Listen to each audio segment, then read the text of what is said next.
Hello everyone, my name is Raj Kumar. నేను ఇక్కడ మీ అందరికీ కరెంట్ ట్రాన్స్ఫార్మర్ యొక్క కన్స్ట్రక్షన్ అండ్ వర్కింగ్ ప్రిన్సిపల్ తెలుగులో ఎక్స్ప్లెయిన్ చేస్తాను. ఎందుకంటే మనం యూట్యూబ్లో చూసినట్లయితే చాలా వరకు వీడియోస్ హిందీలో కానీ ఇంగ్లీష్లో కానీ దొరుకుతాయి. సో మనకు తెలుగులో దొరకడం చాలా కష్టంగా ఉంటుంది కాబట్టి ఈ వీడియో నేను తెలుగులో చేస్తున్నాను. సో అందరికీ యూస్ఫుల్ అవుతుందని అనుకుంటున్నాను. సిటీ.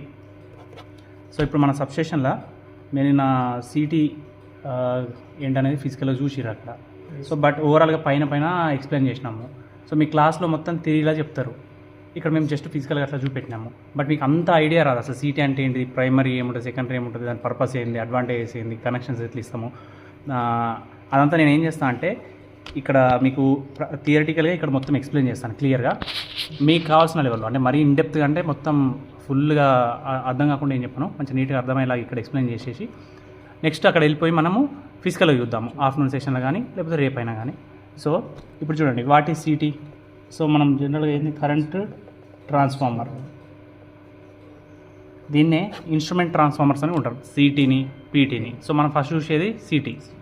సో సిటీలో వచ్చేసి ఏముంటుంది, ఫస్ట్ ప్రైమరీ కండక్టర్ ఉంటుంది, నెక్స్ట్ కోర్ ఉంటుంది, కోర్ పైన సెకండరీ వైండింగ్ ఉంటుంది. మీకు ట్రాన్స్ఫార్మర్ ప్రిన్సిపల్ ఐడియా ఉంది కదా.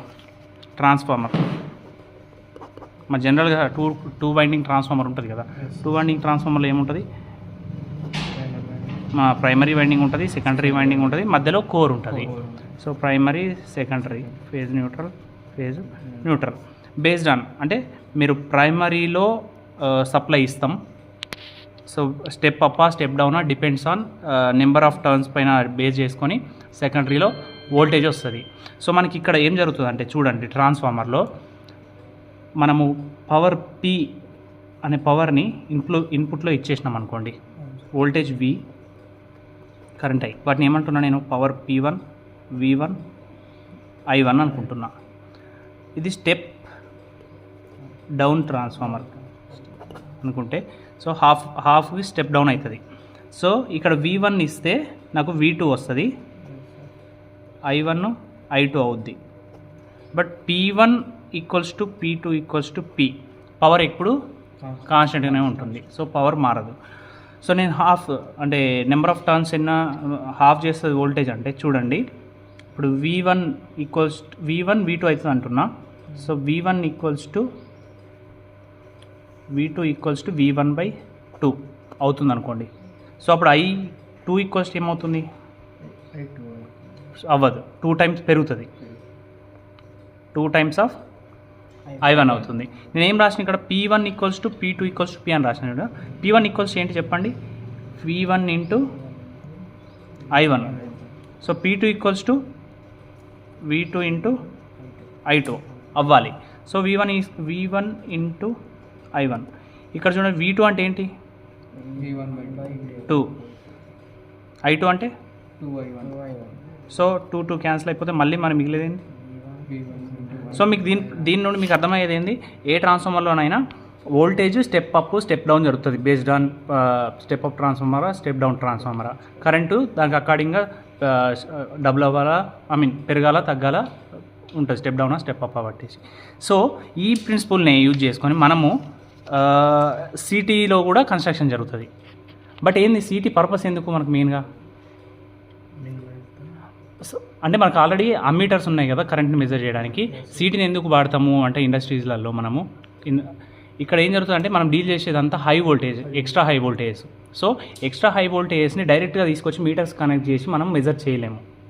సో ఇది మీటర్ని డ్యామేజ్ చేస్తే మనకు హ్యూమన్కి కూడా ప్రొటెక్షన్ ఉండదా, సేఫ్టీ అనేది ఉండదు, ఇన్సులేషన్ హైలీ ప్రొవైడ్ చేయాలి. సో అది ఇక్కడ పాసిబుల్ అవ్వదు. కాబట్టి ఏం చేస్తున్నాము, ఈ ప్రిన్సిపల్ యూజ్ చేసుకొని ఒక సీట్ని ఎట్లా కన్స్ట్రక్ట్ చేస్తామంటే, మనకు సీటీ అనేది పర్టికులర్గా కరెంటును మెజర్ చేయడానికి కాబట్టి అక్కడ వచ్చే కరెంట్ని ఎంతో కొంత రేషియోలో మనం తగ్గించి తీసుకొస్తాం ఇక్కడ దాకా.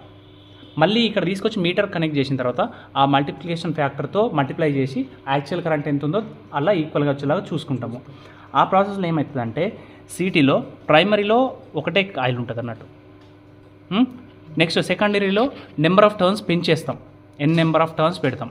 అప్పుడు ఏమవుతుంది, ప్రైమరీలో ఉన్న వోల్టేజ్ సపోజ్ మనం 33 kV సైడ్ తీసుకున్నాం అనుకోండి, నెంబర్ ఆఫ్ టర్న్స్ ఉన్నాయి అనుకోండి, టర్న్స్ వచ్చేసి నెంబర్ ఆఫ్ టర్న్స్ సో ఇప్పుడు సెకండరీ వోల్టేజ్ ఏమవుతుంది V1 అనుకుంటే V2 ఏమవుతుంది n టైమ్స్ ఆఫ్ 33 kV కదా, పెరిగిపోతుంది.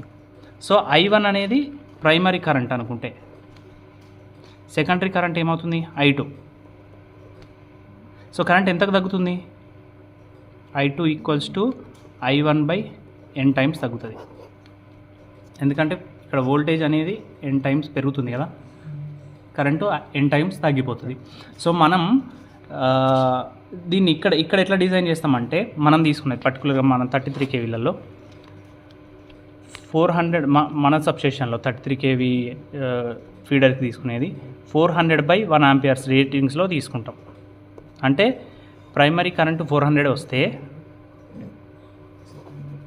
సెకండరీ కరెంటు 1 ampere వచ్చేలాగా తీసుకుంటాం. సో దీని మీనింగ్ ఏంది 400/1 అంటే సపోజ్గా మనము అంటే మ్యాక్సిమం కరెంటు 400 వస్తే ఇక్కడ 1 వస్తుంది.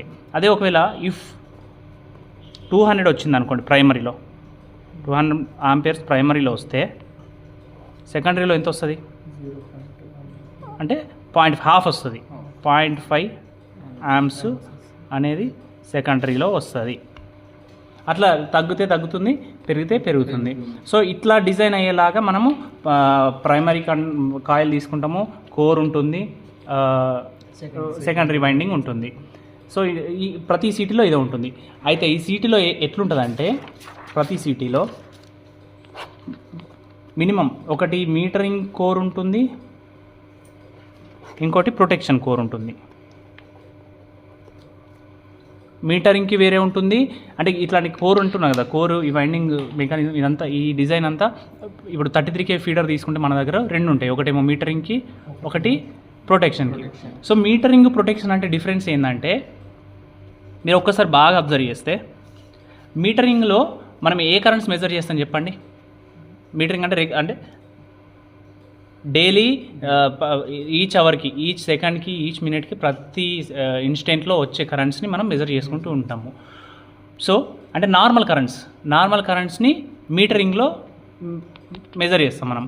మరి ప్రొటెక్షన్లో అబ్నార్మల్గా వచ్చినప్పుడు మాత్రమే మనము సెన్స్ చేయాలి.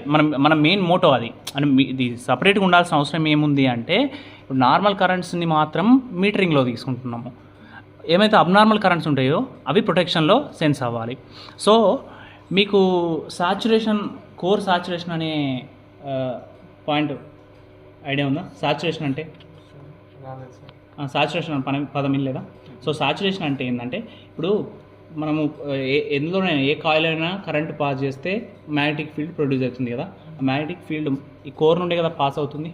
అంటే బైపోల్స్ ఉంటాయి దాంట్లో, మ్యాగ్నెటిక్ బైపోల్స్ అనేవి ఉంటాయి దాంట్లో. ఓకేనా, నార్త్ సౌత్ అని నెంబర్ ఆఫ్ బైపోల్స్ ఫామ్ అవుతాయి. అవి అలైన్ అయ్యి ఒకనొక ఎక్స్టెంట్ తర్వాత అవి రెస్పాండ్ అవ్వవు. ఇక ఇప్పుడు మీరు 100 amperes వరకు ఇచ్చేసేదాకా రెస్పాండ్ అయినాయి అనుకోండి. ఆ తర్వాత మీరు 200 ఇచ్చినా, 300 ఇచ్చినా, 400 ఇచ్చినా అది రెస్పాండ్ అవ్వట్లేదు అనుకోండి, సాచురేట్ అవుతాయి అన్నమాట. ఎట్లుంటుంది సాచురేషన్ అనేది చూడండి. సపోజ్గా ఒకనొక పాయింట్ దాకా ఇట్లా ఇంక్రీజ్ అవ్వకుండా వెళ్ళిపోతున్నాయి వోల్టేజ్. అవును. సో ఇంక్రీజ్ అవ్వకుండా వెళ్తుంది. బట్ ఒక పాయింట్కి పోయిన తర్వాత ఇంకా పెరగదు. ఓకేనా, ఇలా స్ట్రేట్ లైన్ లాగా అయిపోతుంది. సో దాని మీనింగ్ ఏంది, ఒకనొక పాయింట్ వరకే దీన్ని యాక్టివ్ ఉంది, ఇంక్రీజింగ్ మోడ్లో ఉంది, తర్వాత సాచురేట్ అయిపోతుంది. సో మీటరింగ్లో ఎట్లా అవ్వాలంటే మీరు ఇది క్యాచ్ చేయాలి పాయింట్. మీటరింగ్ దాంట్లో ఉన్న కోర్, ఇప్పుడు సపోజ్ 2 కోర్లు ఉంటాయి అంటున్నాను కదా, ఒకటి ప్రొటెక్షన్కి, ఒక మీటరింగ్కి. సో ప్రొటెక్షన్ది ఫస్ట్ పక్కకు పెట్టు. సో మీటరింగ్ది మాత్రం పర్టికులర్గా అబ్జర్వ్ చేస్తే నీకు నార్మల్ కరెంట్స్ ఉన్నంత వరకు సెన్స్ అవుతుంది. బట్ ఫాల్ట్ కరెంట్స్ వచ్చినప్పుడు కూడా అది సెన్స్ చేసింది అనుకోండి. ఇక్కడ మీటర్ ఏమవుతుంది, మీటర్ రేంజ్ ఎంతో కొంత ఉంటుంది, 30 amps, 50 amps, 100 amps, 200 amps ఉందనుకోండి సపోజ్గా. ఆ రేంజ్ దాటిపోతే అది ఏమవుతుంది, డ్యామేజ్ అయిపోతుంది. అట్లా అవ్వకూడదు. అంటే ఆ కోర్ అనేది ఫాల్ట్ కరెంట్స్ వచ్చినప్పుడు దాన్ని బైపాస్ చేయాలి. Bypass in the sense response అవ్వకూడదు. సో ఈ కోర్ని ఎట్లా డిజైన్ చేస్తామంటే ఫాల్ట్ కరెంట్స్ వచ్చినప్పుడు సాచురేట్ అవ్వాలి. మీటరింగ్ కోర్ అనేది ఫాల్ట్ కరెంట్స్ వచ్చినప్పుడు సాచురేట్ అయిపోవాలంటే ఫాల్ట్ కరెంట్స్ అక్కడ వచ్చినాయి అంటే అంతగా రెస్పాండ్ అవ్వకూడదు. అండ్ అక్యురసీ ఎలా ఉండాలి మీటరింగ్లో, హై అక్యురసీ ఉండాలి. ఎందుకంటే మనం మెజర్ చేస్తున్నామంటే దీనిపైనే కదా మనం బిల్లింగ్ కూడా చేసేది, అంటే అందరికీ బిల్లింగ్ చేసే అమౌంట్ ఛార్జ్ చేసేది కూడా మీటరింగ్ కోర్ని యూజ్ చేసుకునే కదా. కాబట్టి అక్యురసీ ఎక్కువ ఉండాలి.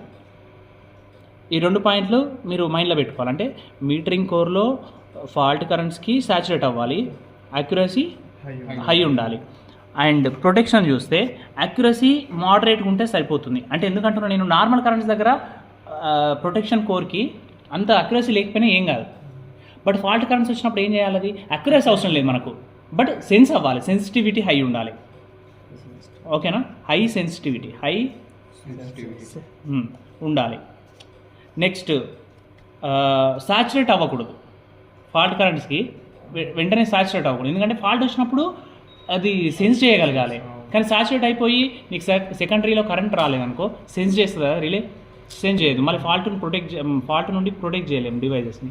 కాబట్టి మీకు ఇప్పుడు ఈ ఇక్కడ మీకు అబ్జర్వ్ చేస్తే ఫాల్ట్ కరెంట్ వచ్చినప్పుడు ఇది సాచురేట్ అయిపోవాలి, అక్యురసీ హై ఉండాలి. దీని అక్యురసీ మోడరేట్గా ఉన్నా పర్లేదు, అండ్ సెన్సిటివిటీ అనేది హై ఉండాలి. నెక్స్ట్ సాచురేషన్ అనేది అంత ఈజీగా సాచురేట్ అవ్వకూడదు. హై కరెంట్స్, వెరీ హై కరెంట్స్కి మాత్రమే అయితే మనం డిజైన్ చేసిన దానికి అవ్వాలి తప్ప ఈజీగా సాచురేట్ అవ్వకూడదు కోరు. సో ఈ రెండు డిఫరెన్సెస్ ఉన్నాయి కాబట్టి మనం సిటీలో ప్రొటెక్షన్కి ఒక కోర్ పెడుతున్నాం, మీటరింగ్కి ఒక కోర్ పెడుతున్నాం. మీకు ఇక క్యాచ్ చేసినాం కదా పాయింట్. సో ఇక్కడ దీంట్లో వచ్చేస్తే ప్రొటెక్షన్లో నార్మల్గా మనకు 5P10 అని మీరు చూస్తూ ఉంటారు సిటీ పైన. 5P10 ప్రొటెక్షన్ అన్నమాట. చూపిద్దాం. ఇక్కడ P అంటే ఏంటంటే చూడండి, ఇక్కడ P అంటేనే మనకు ప్రొటెక్షన్ అని, అంటే గుర్తుపట్టడం ఎలా? అక్కడ కోరు అంటే మన సీటీని మనం ఓపెన్ చేసి చూడగానే అక్కడ ఏమంటారు నేమ్ ప్లేట్ డీటెయిల్స్ ఉంటాయి. నేమ్ ప్లేట్ డీటెయిల్స్ పైన మొత్తం క్లియర్ ఎక్స్ప్లెయిన్ చేస్తారు. 5P10 అని ఉంది అనుకోండి, 5P10 ఉంటుంది. ఫర్ ఎగ్జాంపుల్ 5P10 అని తీసుకుంటే P చూడగానే మీకు అర్థమైపోయింది ప్రొటెక్షన్ కోర్. ఓకే, Pలో ముందు 5 ఏంది, తర్వాత 10 ఏంటంటే ఈ 5% అనేది అక్యురసీ క్లాస్ డిఫైన్ చేస్తుంది. అంటే నువ్వు ఒక 100 ఆంపియర్స్ ఉందనుకో, దానిలో +or-5% ఎర్రర్ ఉంటుంది. అంటే 105 అన్న చూపెట్టచ్చు, 95 ఆంపియర్స్ అన్న చూపెట్టచ్చు నీకు, అంటే 5% ఎర్రరు.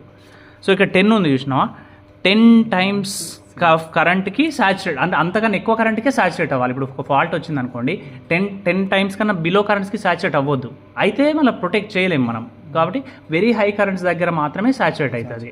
So 10 times. ఒకవేళ 5P20 ఉందనుకోండి, 5% అక్యురసీ క్లాసు 20 టైమ్స్ ఆఫ్ కరెంట్కి సాచురేట్ అవుతుంది.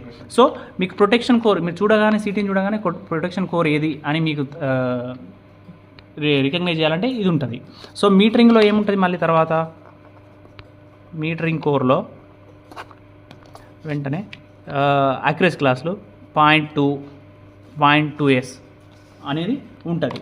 అంటే 0.2 అంటే మీనింగ్ ఏంది, 0.2% ఆఫ్ ఎర్రర్ అనుకోండి. అంటే మీకు వచ్చే కరెంట్ ఉంటుంది చూసినా 0.2% ఎర్రర్ ఉందనుకోండి. సో మనకు మీటరింగ్లో ఎట్లుండాలంటే నీకు ఇందాక ఇక్కడ ఎక్స్ప్లెయిన్ చేసిన నేను ఏంటి, అక్యురసీ హై ఉండాలి, అంటే ఎర్రర్ ఎంత ఉండాలి, తక్కువ ఉండాలి. సో ఇక్కడ 0.5 కన్నా 5%తో కంపేర్ చేస్తే ఇది తక్కువే కదా. సో అట్లా డిజైన్ చేస్తాం మనం. సో 0.2S 0.2 కన్నా 0.2Sలో ఇంకా అక్యురసీ ఎక్కువ ఉంటుంది, ఎర్రర్ తక్కువ అన్నట్టు. అర్థమైందా? సో ఇది ఓన్లీ 33K ఫీడర్ సిటీ చెప్తున్నాను. ఇంకొకటి స్పెషల్ ప్రొటెక్షన్ అని కూడా ఉంటుంది. అంటే ఇప్పుడు PTR ఉందనుకోండి, PTRలో ఏమవుతుంది, డిఫరెన్షియల్ ప్రొటెక్షన్ అని ఒక ప్రొటెక్షన్ వాడతాం, అది స్పెషల్ ప్రొటెక్షన్. డిఫరెన్షియల్ ప్రొటెక్షన్ విన్నారా మీరు? విన్నారు కదా. సో ఆ డిఫరెన్షియల్ ప్రొటెక్షన్ కోసం ఒక స్పెషల్గా ఒక కోర్ డిజైన్ చేస్తాం. మళ్ళీ అది ట్రాన్స్ఫార్మర్లకు వీటికి పెట్టి స్పెషల్ ప్రొటెక్షన్ అవసరం ఉన్నప్పుడు మాత్రమే. ఇప్పుడు కోర్లు పెంచుకుంటూ పోతున్నాం దాంట్లో, అంటే దాని కాస్ట్ కూడా పెరుగుతుంది కదా. 33KVకి స్పెషల్ ప్రొటెక్షన్ అవసరం లేదు కాబట్టి మనం అలా పెట్టాము. స్పెషల్ ప్రొటెక్షన్ అవసరం ఉన్న దగ్గర స్పెషల్ ప్రొటెక్షన్ సీట్ని మాత్రమే వాడతాం. సో దాంట్లో ఇంకొక ఎక్స్ట్రా కోర్ ఉంటుంది. ఇప్పుడు 3 కోర్స్ అవుతాయి, metering, normal protection, special protection. Special ప్రొటెక్షన్లో దాన్ని ఎట్లా చూస్తాం మనము, PS అని ఉంటుంది అన్నమాట. అక్కడ స్పెషల్ ప్రొటెక్షన్ అని ఉన్న దగ్గర ఇది ఉంటుంది. దాంట్లో ఏంటంటే నీ పాయింట్ వోల్టేజెస్ కానీ సాచురేషన్ పాయింట్స్ కానీ ఉంటాయి చూసినావా, ఇవన్నీ మ్యాచ్ అయ్యేలాగా డిజైన్ చేస్తాము. ఇప్పుడు 2 సీటీలు తీసుకున్నాం అనుకోండి, ఇప్పుడు స్పెషల్ ప్రొటెక్షన్ రెండిట్లలో ఉంటే రెండిట్లలో మ్యాచ్ అయ్యేలాగా ఉంటుంది నీ పాయింట్ వోల్టేజెస్, సాచురేషన్ వోల్టేజెస్. అర్థమైందా? సో అట్లా ఇప్పుడు మీకు ఓవరాల్గా ఇప్పుడు ఒక ఐడియా వచ్చిందా, సిటీలో ఏముంటుంది, ఒక ప్రైమరీ వైండింగ్ ఉంటుంది, సెకండరీ వైండింగ్ ఉంటుంది, కోర్ ఉంటుంది. Core based on the metering ప్రొటెక్షనా, స్పెషల్ ప్రొటెక్షనా డిజైన్ చేస్తాము. హై సాచురేషనా, లో సాచురేషనా, లో కరెంట్ దగ్గర సాచురేషనా, నెక్స్ట్ అక్యురసీ హై ఉండాలా, మోడరేట్గా ఉండాలా, సెన్సిటివిటీ హై ఉండాలా. So based on that one మనము సీట్ని డిజైన్ చేసుకుంటాము. సో దాన్ని మనం ఇప్పుడు ఏంటంటే అక్కడ ఫిజికల్గా మీకు కనెక్షన్స్ ఎట్లా ఇవ్వాలి, అసలు ప్రైమరీ ఏంటిది, సెకండరీ ఏంటిది అనేది మనము అక్కడ చూద్దాము. ఒక ఐడియా వచ్చేసింది కదా మీకు క్లియర్గా. ఓకే.